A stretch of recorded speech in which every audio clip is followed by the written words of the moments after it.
Hello everyone, welcome to First Year Teaching Tips. This video series is dedicated to helping any teacher who is in their first year of teaching or in their first year in a new role.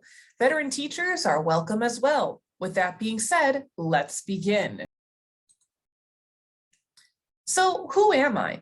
My name is Mia and I am, as of the recording of this video, a 10-year veteran in education. I worked as a high school social science teacher in public and private schools and currently work as an instructional technology specialist in a public district.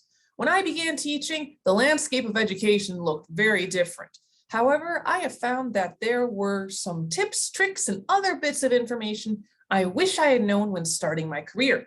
Some of this advice comes from my own experiences, and some of it comes from what others have taught me. So let's dive into this video's tips about taking days off. For this video, we are going to be focusing on days off teachers take outside of school breaks or other school closures. Tip number 1, if you need to take a day off, take it. In my first few years of teaching, I felt very guilty about taking days off. I felt like I was letting down everyone who relied on me, whether it was my students or my colleagues. However, taking days off can be necessary for a variety of reasons. If you need to take a day off, take it off. Tip number 2, prepare generalized emergency lesson plans. Life happens, and sometimes there is not a way to predict when you will be taking a day off. Try preparing flexible plans that could apply at any point in the school year so students can still continue learning.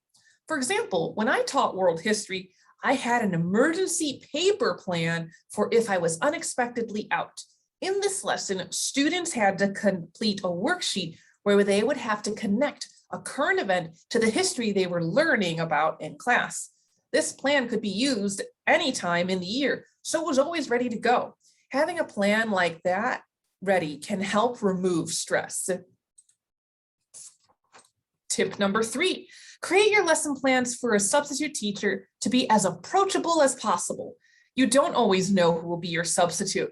They could be an individual who has taught for many years or a first-year teacher trying to find a full-time position. When creating your plans, try to put all materials in one place and be as specific as possible about the schedule for the day. Less technology usage, while not always possible, can be beneficial if your substitute teacher is still growing in their competency in this area.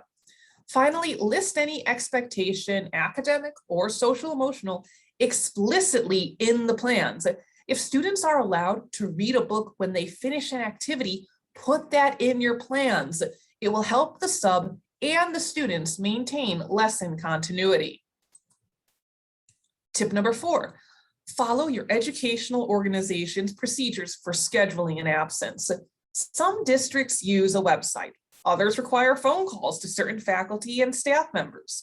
If you are not certain about your school's substitute procedures, seek out help from an experienced faculty member so you can be prepared. Tip number 5, determine whether students need to know when you are going to be out. Depending upon your relationship with your students, it might be beneficial to inform them ahead of time that you will not be present. Sometimes that is not always possible, or you do not feel comfortable sharing that information.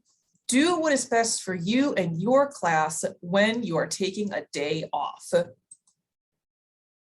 Thank you for watching this video. If you are interested in learning more, please like and subscribe to my YouTube channel. You can also go to my website, www.guidegrowtech.com, for even more information on a variety of topics. Finally, I hope this video helped you grow in your knowledge of this topic. Take care.